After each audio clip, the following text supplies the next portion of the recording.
And அந்த நம்பிக்கைக்கு பாத்திரமா இல்லை, அவரும் நிறைய விஷயங்கள் வந்து என்னோட வாழ்க்கையில வந்து செஞ்சுட்டு தான் வராரு. அண்ட் ரொம்ப பெரிய ஒரு பிரச்சனை வந்து இருந்ததுங்க. அதை வந்து அவ்வளோ அழகா இல்லை, டைம் ஆச்சு, நான் இல்லைன்னு சொல்லலை, பகவான் வந்து டெஸ்ட்டும் பண்ணுவாரு. அந்த டெஸ்ட்லலாம் பாஸ் பண்ணி வந்திருக்கேன் அப்படின்னு நினைக்கிறேன்.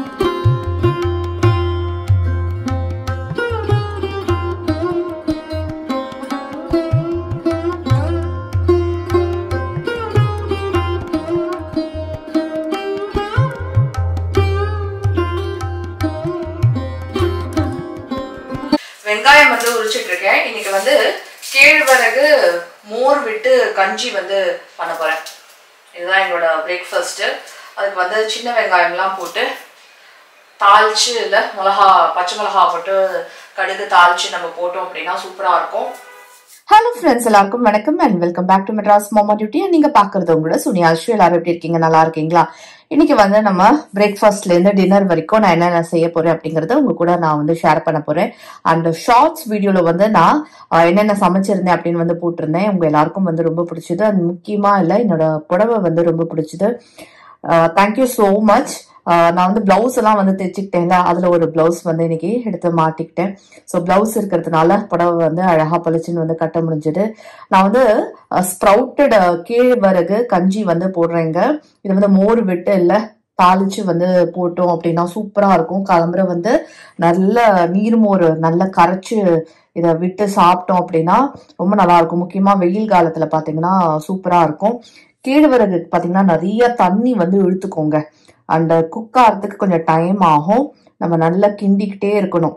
அந்த காலத்துல பாத்தீங்கன்னா அழகா வந்து இந்த மரக்கரண்டியை வச்சு இல்லை அப்படியே கிண்டிக்கிட்டே இருப்பாங்க. இல்ல வந்து நீங்க சின்ன வெங்காயம், இல்ல உங்ககிட்ட என்ன வெங்காயம், பெரிய வெங்காயம் கூட போடலாம், என்ன இருக்கோ போடுங்க. என்கிட்ட சின்ன வெங்காயம் இருக்கு. ஆனா வெங்காயத்தை வந்து பச்சையா போட்டா சூப்பரா இருக்கும். நான் வந்து கொஞ்சோண்டு எண்ணெயில வந்து கருவேப்பிலை, கடுகு, உளுத்தம் பருப்பெல்லாம் தாளிச்சு கொட்டிட்டு பச்சையா வந்து பச்சை மிளகா போட்டிருக்கேன். ஒரு பச்சை மிளகா போட்டிருக்கேன். ஆனா பச்சையா வெங்காயத்தை வந்து சேர்க்கிறேன். கொஞ்சம் உப்பு சேர்த்துட்டு நல்லா கரைச்சி வச்சிருக்கிற நீர்மோரை வந்து சேர்த்து கஞ்சி வந்து குடிச்சோம் அப்படின்னா சூப்பரா இருக்கும். நல்ல ஹெல்த்தியான, ஏன்னா இது வந்து ஸ்ப்ரவுட்டட் வேற. ஸோ நல்ல ஹெல்த்தியான இன்னைக்கு பிரேக்ஃபாஸ்ட் வந்து ஆச்சு. எங்க அப்பாவுக்கு வந்து ரொம்ப பிடிக்கும். தொட்டுக்கிறதுக்கு பார்த்தீங்கன்னா இதோட வந்து காரா பூந்தி வந்து வச்சிருக்கேன். காரா பூந்தி, அதுக்கப்புறமா இது வந்து மாகாளி ஊறுகாய். என் ஃப்ரெண்டு வந்து அம்பிகாலேருந்து வாங்கின்னு வந்து கொடுத்தாங்க. ரொம்ப நல்லா இருக்கு அப்படின்னாங்க. உண்மையிலேயே ரொம்ப நல்லா இருக்கு. ரொம்ப காரமா இருக்கு. ஆக்சுவலி இதில் வந்து கொஞ்சம் தயிர் விடணும், அதான் ரொம்ப காரமா இருக்கும். ஆனால் இதுக்கு வந்து கரெக்டா இருக்கும். ரசத்துக்கு வந்து பருப்பு நினைக்கிறேன். தூரம் பருப்பு நல்ல அலசியில ஊற வைக்கலாம். டப்பால காலி ஆக ஆக இல்லை நல்லா தேய்ச்சி வெயில்ல வந்து காய வச்சு நான் எடுத்து வச்சிடுறேங்க. ஸோ எப்போ வந்து எல்லாம் முடியுதோ அப்போ வந்து நம்ம கொட்டிக்கலாம். நீட்டா இருக்கும், மெயின்டைன் ஆகும். இது வந்து பைத்தம் பருப்பு. பைத்தம் பருப்பு எதுக்கு எடுத்திருக்கேன் இப்போ அப்படின்னா மசியல், கீரை மசியல் வந்து பண்ண போறேன். இது வந்து குக்கர்ல ஒரு 5 minutes வேக விட்டு வச்சுப்போம். நைட்டு டின்னர் என்ன அப்படின்னா சப்பாத்தி வந்து பண்ண போறேன். ஸோ இப்போ லஞ்சுக்கு வந்து என்னென்ன பண்றேன் அப்படின்னா cauliflower pepper fry, lemon rasam and அரைக்கீரை மசியல் வந்து பண்ண போறேன். அண்ட் இதுல என்னெல்லாம் வந்து இருக்கோ மசியல், அதுக்கப்புறமா cauliflower pepper fry, cauliflower pepper fry, இதெல்லாம் பாத்தீங்கன்னா என்ன மிச்சம் இருக்கோ தொட்டுக்கிட்டு நம்ம வந்து சப்பாத்திக்கு நைட்டு வந்து சாப்பிட்டுக்கலாம். ஸோ அந்த மாதிரி இல்ல பிளான் பண்ணி செய்யறேன். ஏன்னா நமக்கு யங் சைல்டு வந்து கூட இருக்கும்போது பாத்தீங்கன்னா அவங்களோட படிப்பு வந்து ரொம்ப இம்பார்ட்டன்ட். இப்போவே சப்பாத்தி மாவு வந்து பிசைஞ்சு வச்சிடுறேன் ஃபர்ஸ்ட், ஏன்னா நல்ல சாஃப்டா இருக்கும். அப்பதான் லஞ்ச் அண்ட் டின்னர் இப்பெல்லாம் பாத்தீங்கன்னா நான் முன்னாடியே வந்து செஞ்சு வச்சிடுறேன். ஏன்னா சாயங்காலம் வந்து சாயந்தரம் என்னோட உட்காந்து ஹோம்ஒர்க் பண்ண வேண்டியிருக்கு, அவனை படிக்க வைக்க வேண்டியிருக்கு. அந்த சிபிஎஸ்சில படிக்கிறதுனால நிறைய ப்ராஜெக்ட்ஸ் எல்லாம் வேற கொடுக்குறாங்க, அதுவும் வந்து அவனோட உட்காந்து செய்ய வேண்டியிருக்கு. ஸோ இதுல வந்து டைம் வந்து போகுது. அதனால நான் வந்து டின்னர் பாத்தீங்கன்னா கொஞ்சம் லஞ்சோடய வந்து முன்னாடியே செஞ்சு முடிச்சிடுறேன். ஸோ என்னோட பாசிட்டிவிட்டிக்கு முக்கியமான ஒரு ரீசன் என்ன அப்படின்னு பாத்தீங்கன்னா கடவுள் மேல நான் வச்சிருக்கிற நம்பிக்கை. அண்ட் அந்த நம்பிக்கைக்கு பாத்திரமா இல்ல, அவரும் நிறைய விஷயங்கள் வந்து என்னோட வாழ்க்கையில வந்து செஞ்சுட்டு தான் வராரு. அண்ட் ரொம்ப பெரிய ஒரு பிரச்சனை வந்து இருந்ததுங்க. அதை வந்து அவ்வளோ அழகா இல்ல, டைம் ஆச்சு, நான் இல்லைன்னு சொல்லல, பகவான் வந்து டெஸ்ட்டும் பண்ணுவாரு. அந்த டெஸ்ட்லலாம் பாஸ் பண்ணி வந்திருக்கேன் அப்படின்னு நினைக்கிறேன். அதெல்லாம் கடந்து வந்து வந்தேன். வீட்டுல வந்து சில இழப்புகளை நீங்க பாத்தீங்க, அவ்வளவுதான் உங்களுக்கு வந்து தெரியும் இவங்க இறந்துட்டாங்க, அவங்க இறந்துட்டாங்க அப்படின்னு. அதையும் தாண்டி இல்ல, அதுக்கப்புறம் இந்த இழப்பு இல்ல, இறக்கும் போது பாத்தீங்கன்னா அவ்வளோ மனசு வந்து வலிக்கும், எல்லாருக்குமே வலிக்கும். அது அம்மாங்கும் போது ரொம்பவே வலிக்கும். அது மட்டும் இல்லாம அது கூடயே சைமல்டேனியஸா அதை விட ஒரு பெரிய பிரச்சனை வந்து போயிட்டு இருந்தது. நான் வெளியில சொல்ல முடியாத அளவுக்கு. அதெல்லாம் கடந்து இல்ல, பாபா நல்லபடியா நான் வந்து எடுத்துட்டு வந்தாரு. இன்ஃபேக்ட் நான் பாபா மேல கோச்சிட்டு கூட இருந்தேன். பாபா நீ எனக்கு இது செய்யல அப்படின்னு வந்து, நான் ரொம்ப கஷ்டத்துல இருக்கேன் அப்படின்னு. ஆனா டைம் எடுத்தாரு. நான் அவரோட நம்பிக்கையை வந்து விடல. எனக்கு வந்து ரொம்ப அழகா இல்ல, அந்த முள்ளு மேல போட்ட சேலைய வந்து அழகா எடுத்துட்டாரு. ஸோ அந்த அளவுக்கு வந்து சொல்ல முடியாத ஒரு விஷயத்த, வெளியில சொல்ல முடியாத ஒரு ப்ராப்ளத்தை எனக்கு வந்து சால்வ் பண்ணி கொடுத்தாரு. அந்த நம்பிக்கை தாங்க. கடவுள் மேல மட்டும் இல்ல, நீங்க எந்த கடவுளை கும்பிட்டாலும் அசைக்க முடியாத அளவுக்கு நம்பிக்கையை வைங்க. டெஃபினட்டா இல்ல, நம்ம தாண்டி வருவோம். மற்றபடி வீட்டுல வந்து இழப்புகள் எல்லாம் நடக்கும்போது பாத்தீங்கன்னா அதெல்லாம் நம்மளோட கர்மா. அண்ட் எல்லாருமே ஒரு நாள் இல்ல ஒரு நாள் இந்த உலகத்தை விட்டு போகதான் போறோம். ஓகேவா? என்ன கொஞ்சம் எல்லாரும் முன்ன பின்ன வந்து போவாங்க. அதெல்லாம் எடுத்துக்க கூடிய வயசு, அந்த பக்குவத்துல நீங்க இருந்தீங்க, அந்த வயசுல இருந்தீங்கன்னா நீங்க வந்து புரிஞ்சுப்பீங்க. சின்ன வயசா இருக்கும்போது பாத்தீங்கன்னா அந்த பக்குவம் நமக்கு வராது. வயசு வந்து ஏற ஏறதான் அந்த பக்குவம் வந்து வரும். இல்ல ஆன்மீகத்துல பகவான் மேல நம்பிக்கை வைக்கதான் அந்த பக்குவம் வந்து வரும். எனக்கு வந்து அந்த பக்குவம் வந்து வந்துருச்சு அப்படின்னு வந்து நினைக்கிறேன். அண்ட் நான் ரொம்ப சந்தோஷமா இருக்கேன். அந்த சந்தோஷமும் வந்து கேமரால வந்து தெரியுது. இப்போ முன்னாடி விட நீங்க ரியலா சிரிக்கிறீங்க, ரொம்ப சந்தோஷமா இருக்கீங்க அப்படின்னா அவ்வளோ அழகா இல்ல பாபா எனக்கு வந்து செஞ்சு கொடுத்தார். அவ்வளவுதான். நான் ஸோ ஃப்ரெண்ட்ஸ், அதுக்கு மேலே நான் வந்து கேமரா பார்த்து பேச விரும்பலை. ஏன்னா நான் வந்து ரொம்ப இமோஷனல் பர்சன், ரொம்ப சென்சிட்டிவ், ரொம்ப இமோஷனல் பர்சன். அதுக்கப்புறம் நான் அழ ஆரம்பிச்சிடுவேன். லெமன் ரசத்துக்கும் நம்ம கீரை மசியலுக்கும் முதல்ல அரைச்சி எடுத்துக்கலாம். லெமன் ரசம் இன்றைக்கி வந்து கொஞ்சம் வித்தியாசமாக வந்து பண்ணுறேன். நான் ஆல்ரெடி காமிச்சிருக்கேன் லெமன் ரசம் எப்படி வைப்பேன் அப்படின்னு. 1/2 டீஸ்பூன் மிளகு, 1/2 டீஸ்பூன் வந்து ஜீரகம், அதுக்கப்புறமா கொஞ்சம் இஞ்சி, இதெல்லாம் ஒரு ஓட்டிக்கலாம். நைஸாக அரைக்க தேவையில்லை. இங்கே பாருங்கள், இந்த மாதிரி 1-2 வந்து அரைச்சி நம்ம வச்சுக்கலாம்.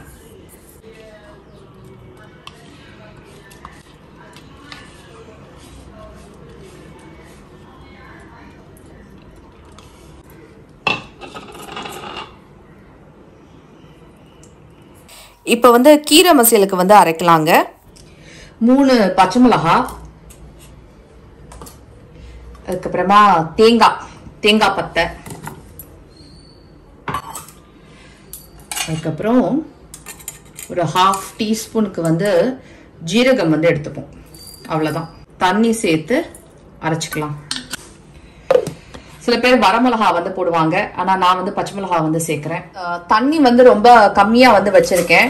ஏன்னா இப்போ வந்து கீரையை வந்து போட்டு நம்ம வேக விட்டு மசிக்க போகிறோம். ஸோ மசிக்கிறதுக்கு பார்த்தீங்கன்னா தண்ணி வந்து ரொம்ப கம்மியாக இருந்தால் தான் நம்ம வந்து மத்தால் மசிக்கும் போது கரெக்டாக இருக்கும். அதனால் தண்ணி வந்து கம்மியாக வச்சுக்கோங்க. கீரையில் என்ன ஒரு பெரிய பிரச்சனைனா, இதை வந்து 3-4 வாட்டி வந்து கழுவணும், இல்லைன்னா மண் வரும். நல்லா கழுவிட்டு அதுக்கப்புறமா கொஞ்சம் உலர வச்சு நான் வந்து நறுக்கியிருக்கேன். ஃப்ரெண்ட்ஸ், நம்ம வந்து ரசம் வந்து செய்ய ஆரம்பிக்கலாம். ரசத்துக்கு பார்த்தீங்கன்னா ஒரு சொட்டு நெய் விட்டுட்டு அதுக்கப்புறமா முதலையே தாளிச்சிக்கிறேன். அதனால தான் வந்து கடாயில் வந்து வச்சுட்டேன். ஸோ கடுகு வந்து வெடிச்சதுக்கப்புறமா நம்ம வந்து கொஞ்சோண்டு ஜீரகம் வந்து போடலாம். கடுகு, ஜீரகம். லெமன் ரசத்துக்கு பார்த்திங்கன்னா பூண்டு வந்து போட மாட்டேன். இஞ்சி வந்து தட்டி அரைச்சிருக்கோம் இல்லையா, அதுக்கப்புறமா ஒரு பச்சை மிளகா, உங்களுக்கு வேணும்னா வரமிளகா கூட நீங்கள் காரத்துக்கு போட்டுக்கலாம். அதுக்கப்புறமா தக்காளி போட்டு ஜஸ்ட்டு ரொம்ப இல்லை, ஒரு கொஞ்சோண்டு சாஃப்டாக ஆனதுக்கப்புறமா நம்ம வந்து பருப்பு தண்ணி வந்து விட்டுடலாம். நான் சொன்னேன் இல்லையா, நான் வந்து இன்றைக்கி கொஞ்சம் வேறு மாதிரி வந்து ரசம் வந்து வைக்கிறேன் அப்படின்னு. கொஞ்சம் ஈஸியாக, யூஸ்வலாக வந்து ரசம் வச்சுட்டு அதுக்கப்புறமா தாளிப்போம். இன்றைக்கி வந்து நான் முதல்ல தாளிச்சுட்டு அதுக்கப்புறமா ரசம் வந்து வைக்கிறேன். சரியா? ஓகே. தக்காளி வந்து கொஞ்சம் சாஃப்டாக ஆனதுக்கப்புறமா நான் ஆல்ரெடி பருப்பு தண்ணி வந்து வச்சுருந்தேன், அதை வந்து நம்ம இதில் விட்டுடலாம். ஓகே. ஸோ கொஞ்சோண்டு சால்ட்டு வந்து போடுறேன். உப்பு வந்து தேவைக்கு ஏற்ற அளவுக்கு வந்து போட்டுப்போம். அதை போட்டுட்டு நம்ம வந்து கொஞ்சம் நேரம் வேக விட்டுடலாம். அதுக்கப்புறமா நம்ம வந்து இடித்து வச்சுருக்கோம் இல்லையா மிளகு ஜீரகம் அண்ட் இஞ்சி, அதை வந்து சேர்த்துருவோம். அதையும் சேர்த்துட்டு ஒரு ரொம்ப இல்லை கொஞ்சோண்டு வந்து நம்ம பெரட்டிட்டு அதுக்கப்புறமா நம்ம வந்து பருப்பு தண்ணியை வந்து சேர்த்துக்கலாம். ஸோ ஃப்ரெண்ட்ஸ், பருப்பு வந்து போடுறேன். பருப்பு வந்து கொஞ்சம் தண்ணியில் வந்து கரைச்சிட்டு நம்ம சேர்த்துட்டு இல்லை நல்லா கொதிக்க விடுவோம். ஓகேவா? பருப்பு தண்ணி வந்து நுரைச்சி வரணும். ஸோ கொஞ்சம் வந்து கொதிக்க விடுவோம். மீன்வைல் பார்த்தீங்கன்னா இங்கே வந்து இந்த பக்கம் வந்து கீரை மசிச்சுட்ருக்கேன். இந்த கீரை மசிக்கிறது வந்து அவ்வளோ ஒரு சாட்டிஸ்ஃபையிங்காக இருக்குங்க. இந்த சாட்டிஸ்ஃபையிங் வீடியோஸ் அப்படிம்பாங்க பாருங்கள், அந்த மாதிரி இல்லை, கீரை மசிக்கிறதுக்கு வந்து எனக்கு ரொம்ப பிடிச்சிருக்கு. ரசம் வந்து ரெடி ஆகிடுச்சுங்க. நான் வந்து என்ன பண்ணுறேன், கொத்தமல்லி வந்து போடுறேன். கொத்தமல்லி போட்டுட்டு நம்ம வந்து அடுப்பை வந்து ஆஃப் பண்ணிடலாம். கொத்தமல்லி போட்டுட்டு கலந்து விட்டுட்டு அடுப்பை வந்து ஆஃப் பண்ணி விட்டுருவோம். அதுக்கப்புறமா நம்ம வந்து யூஸ்வலாக லெமன் பொழிவோம் இல்லையா, அந்த மாதிரி இல்லை, நான் கொஞ்சம் கசக்காமல் இருக்கிறதுக்கு வந்து உப்பு மேலே லெமன் வந்து பொழியுவேன். அப்போ எங்கள் அம்மா சொல்லுவாங்க கசக்காது அப்படின்னு. ஸோ கொஞ்சம் உப்பு இருக்குது, இல்லை லெமன் இருக்குது, இது வந்து புழிஞ்சிட்டு நம்ம வந்து க்ளோஸ் பண்ணி விட்டுறலாம். அவ்வளோதான், லெமன் ரசம் வந்து ரெடி ஆகிடுச்சு. ஸோ நீங்கள் வந்து மிளகு ஜீரகம் இஞ்சி கூட தட்டி போட்டு இந்த மாதிரி லெமன் ரசம் வச்சு பாருங்கள். லெமன் ரசம் பார்க்குறதுக்கு எப்படி இருக்குன்னு சொல்லுங்கள். வர என்னோடய ஃபேவரட் பார்த்தீங்கன்னா கீரை வந்து ரொம்ப பிடிக்குது. ஓகே, கீரையில் பார்த்தீங்கன்னா நல்லா மசிச்சாச்சு. கீரையை மசிச்சதுக்கப்புறமா அரைச்சி விழுதை வந்து சேர்க்குறேன். நம்ம தேங்காய் விழுது வந்து அரைச்சி வச்சுருந்தோம் இல்லையா, ஜீரகம் அண்ட் அப்புறம் பச்சை மிளகா போட்டு அரைச்சி வச்சுருந்தோம், அதை வந்து சேர்த்துட்டு நம்ம வந்து தேவைக்கு ஏற்ற தண்ணி கூட விட்டுக்கலாம். இப்போ வந்து கொஞ்சம் தண்ணி விட்டோன்னா கரெக்டாக இருக்கும், ஏன்னா ரொம்ப கெட்டியாக இருக்குது பாருங்கள். ஓகே, இது வந்து ரொம்ப கொதிக்க விடணும்னு இல்லை, கொஞ்சம் வந்து கொதிக்க விடுங்க. ஓகேவா? தேங்காய் இதெல்லாம் பார்த்திங்கன்னா எல்லாம் சேர்ந்து வந்து கொதிக்கும்போது அது வந்து ஒரு டேஸ்ட்டு வந்து வரும். ஸோ அதுக்காக நம்ம வந்து கொஞ்சம் கொதிக்க விடணும். அதுக்கப்புறமா கொஞ்சம் வந்து நுரைச்சி இல்லை பபிள்ஸ் வந்து வரும். அதுக்கப்புறம் நான் என்ன பண்ணுவேன், பருப்பு வந்து சேர்ப்பேன். தூரம் பருப்பு இல்லை, இதுக்கு வந்து பைத்தம் பருப்பு வந்து நான் நினச்சி வச்சுருந்தேன் குக்கரில். அதுவும் பார்த்திங்கன்னா ஒரு 5 மினிட்ஸ் வந்து வச்சுருந்தேன். குக்கரில் வந்து பைத்தம்பருப்பை ரொம்ப நிமிஷம் வைக்காதீங்க. ஓகே, சில நேரத்தில் வந்து நம்ம சுண்டல்லாம் பண்ணுறோம் அப்படின்னா மொட்டாக வெந்தால் தான் நல்லாயிருக்கும். இதுக்கு வந்து நம்ம கொஞ்சம் குழச்சி வந்து வேக விடலாம், தப்பு இல்லை. ஆனால் நான் வந்து கொஞ்சம் தெரிகிற மாதிரி வந்து வேக விட்டுருக்கேன். சரியா? நான் வந்து உப்பு வந்து சேர்க்குறேன். எப்போவுமே பருப்பு போட்டிருக்கோம் அப்படின்னு இந்த கூட்டு வகையில் வந்து தெரிஞ்சாதான் இல்லை பார்க்குறதுக்கு வந்து நல்லாயிருக்கும். சரி, பருப்பு வந்து சேர்த்துருக்காங்க அப்படின்னு. இல்லைனா பருப்பு போட்டியா இல்லையா அப்படின்னு வந்து எங்கள் அம்மாலாம் வந்து கேட்பாங்க. அதை குழச்சிட்டேன்னு வச்சுக்கோங்க, எங்கள் பாட்டி அம்மாலாம் கேட்பாங்க, என்னடி பருப்பு போட்டியா இல்லையா அப்படிங்கிற மாதிரி கேட்பாங்க. அதனால இல்லை, ஒருத்தர் வீட்டில் வந்து ஒரு மாதிரி. நான் பாருங்கள், இந்த சிறுபருப்பு பார்த்திங்கன்னா, அதாவது பைத்தம் பருப்பை வந்து ஒரு 5 மினிட்ஸ் மட்டும் குக்கரில் தனியாக வச்சு எடுத்து வச்சுருக்கேன். இப்போ வந்து கலக்கி விட்டேன்னா தெரியும், அதாவது கீரையில் பருப்பு போட்டிருக்கேன் அப்படின்னு வந்து தெரியும். அந்த மாதிரி நான் வந்து வேக விட்டு வச்சுருக்கேன். சரி, அதை பாருங்கள். ஓகே, ஸோ இது ஒரு 2 மினிட்ஸ் வந்து கொதிச்சா போதும். மீன்வைல் நம்ம என்ன பண்ணலாம் அப்படின்னா கீரைக்கு வந்து தாளிச்சிடலாம். இது வந்து கீரை மசியல். நீங்கள் வந்து தேங்காய், அதாவது நீங்கள் வெங்காயம் போட மாட்டிங்களா, பூண்டு வந்து சேர்க்க மாட்டிங்களா அப்படின்னா நீங்கள் வேணும்னா நீங்கள் வந்து தாராளமாக சேர்த்துக்கோங்க. ஓகேவா? ஸோ எண்ணெயில் பார்த்தீங்கன்னா கொஞ்சோண்டு கடுகு, உளுத்தம் பருப்பு, பெருங்காயம், கடுகு கூட ஆப்ஷனல் தான், 2 வரமிளகா தாளிச்சு. கீரை மசியல் வந்து ரொம்ப காரமாக இருக்கணும்னு இல்லை, நார்மல் காரத்தில் இருந்தாலே போதும். கீரை கடையல் அப்படின்னு பண்ணுவேன் பாருங்கள், அதில் தான் வந்து வெங்காயம் பூண்டெல்லாம் சேர்ப்பேன். இது மசியலில் வந்து சேர்க்க மாட்டேன், எங்கள் அப்பாவுக்கு வந்து பிடிக்காது. ஸோ அதனால் இது பாருங்கள், பச்சை பசேன்னு கீரை மசியல் ரெடி. காலிஃப்ளவர் பெப்பர் ஃப்ரை வந்து பண்ணுறேன். அதுக்கு வந்து காலிஃப்ளவர் என்ன பண்ணேன், உப்பு தண்ணியில் வந்து கொஞ்சம் மஞ்சப்பொடி போட்டு ஒரு அளவுக்கு பார்த்திங்கன்னா கொதிக்க வச்சு எடுத்துட்டேன். ரொம்ப வேகவும் கூடாதுங்க, அப்புறம் ஃப்ரை ஆகாது. அதுக்கப்புறமா எண்ணெயில் வந்து ஜீரகம், பூண்டு, இஞ்சி, பூண்டு இதெல்லாம் வந்து தட்டி போட்டிருக்கேன். நீங்கள் பேஸ்ட்டு வந்து கூட செஞ்சு போடலாம். நான் வந்து ஜஸ்ட்டு தட்டி போட்டேன். அதுக்கப்புறமா வந்து வெங்காயம் நல்லா வதங்கினதுக்கப்புறம் ஒரு தக்காளி 1 இல்லை 2 வந்து போட்டுக்கோங்க. அதுக்கப்புறமா மசாலா சாமானை வந்து ஆட் பண்ணிடலாம். மஞ்சப்பொடி, அதுக்கப்புறமா வந்து தனியாத்தூள். ஓகே, இது வந்து காஷ்மீரி ரெட் சில்லி பவுடர். எல்லாத்தையும் போட்டு கலருக்காக காஷ்மீரி ரெட் சில்லி பவுடர் வந்து போட்டேன். நீங்கள் காரத்துக்கு வந்து நார்மல் ரெட் சில்லி கூட போடலாம். அதுக்கப்புறமா தக்காளிலாம் நல்லா வதங்கிடுச்சு பாருங்கள். எல்லாத்தையும் வந்து நல்லா கலரி விட்டுருவோம். இது வந்து நல்ல சூப்பர் டேஸ்ட்டில் இருக்குங்க. சப்பாத்திக்கு வந்து செம்ம சைட் டிஷ்ஷு. இன்ஃபேக்ட் ரச சாதத்துக்கு கூட ரொம்ப நல்லாயிருக்கும். கொஞ்சம் வந்து நம்ம மூடி வச்சு குக் பண்ணுவோம். நான் இப்போ தான் சால்ட் வந்து சேர்க்குறேன். ஓகே, ரொம்ப வந்து தண்ணியில் கொதிக்கக்கூடாது, சரியா? அதுக்கப்புறமா மிளகு, ஏன்னா இது வந்து கோபி பெப்பர் ஃப்ரை இல்லையா, அதனால்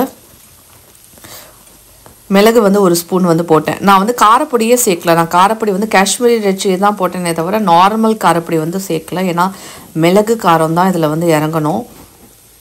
பாருங்கள், இதை நல்லா ஃப்ரை பண்ணுவோம்.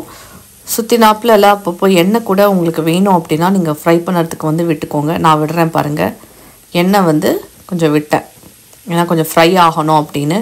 அதுக்கப்புறமா நம்ம வந்து கொஞ்சம் நேரம் விட்டுறலாம். அப்படியே நல்லா ஃப்ரை ஆகி வந்து வரும். எல்லாம் சேர்ந்து வரத்துக்காக வந்து கொஞ்சம் தண்ணி வந்து விட்டேன். இப்போ பாருங்கள், கொஞ்சம் நேரத்துக்கு அப்புறம் இந்த மாதிரி ஃப்ரை ஆகி வந்துருச்சு. ஓகே, ஸோ இப்போ லன்ச் வந்து ரெடிங்க.